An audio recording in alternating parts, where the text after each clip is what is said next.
October 19, 1920. Sigmund Freud is writing a letter. It is directed to Stefan Zweig, the great Viennese writer. Freud speaks to him of Dostoevsky, an author who cannot be understood except through psychoanalysis. Indeed, writes Freud, Dostoevsky does not need psychoanalysis because he illustrates it with each of his characters, with each sentence of him. I believe that one of the key facts defining an important artist is the power to access the deepness of his inner world, and therefore of the external one, conceiving so an original interpretation of the reality, because who can understand himself in depth can see things in ways inaccessible to the average people. Freud was the first to discover this emotional and psychological power in the artists. We are forced to offer only a selection of the numerous themes that compose Freud's extraordinary psychoanalytic portrait of the Russian novelist. Dostoevsky represented in his characters his own deepest and most hidden personality aspects. The criminals, the gambler, the sex abuser. Freud explains these choices in an admirable way, although not easy to understand for those who lack of psychoanalytic knowledge. The origin is the deep sense of guilt for having wished the death of his father in order to ensure the exclusivity of the female maternal figure. Unfortunately, after more than 120 years from the publication of The Interpretation of Dreams, the Oedipus complex has become commonplace, has been trivialized, and therefore not understood in its essence. Oedipal thoughts are, within certain limits, quite normal and common to every human being, both male and female. In the case of Dostoevsky, the artistic representation of criminals had the meaning of discharging his own personal sense of guilt, which was not resolved because the great novelist had certainly not dealt with it in a psychoanalytic treatment. Therefore, these thoughts remained unconscious, removed, and heavy. Psychoanalytic interpretation allows us to understand the deep meaning behind the works of this great novelist.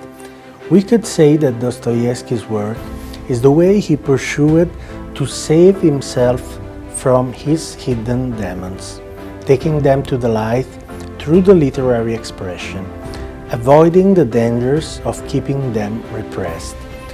What makes his work simply extraordinary is the power to understand the conflicts, contradictions, illnesses of the human soul, and to dive into them instead of avoiding them, as most people do.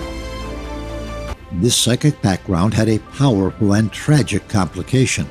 When Dostoevsky was 18, his father was killed. This event brought into reality what had been set aside and the psychic represented.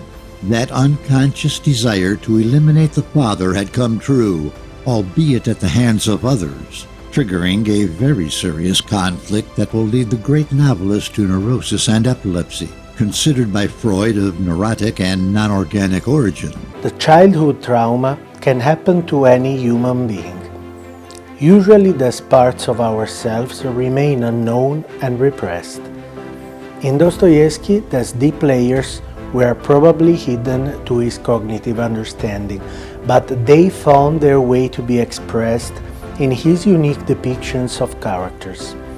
His literature is a psychological representation of the reality, an immersion in the less acceptable and most disturbing sides of the human personality.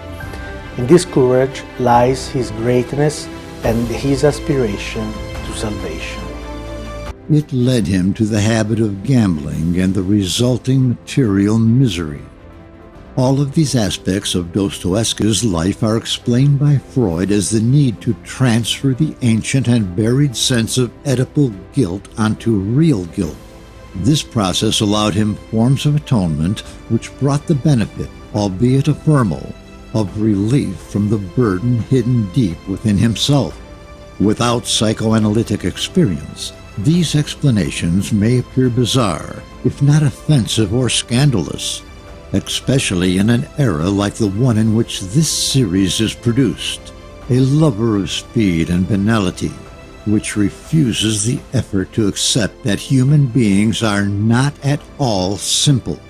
But Freud knew this better than anyone else. I'm sorry, but I can't help if this exposure to the hate and love attitudes towards the father and their metamorphosis under the threat of emasculation turns out to be unpleasant and hardly credible to the inexperienced reader of psychoanalysis.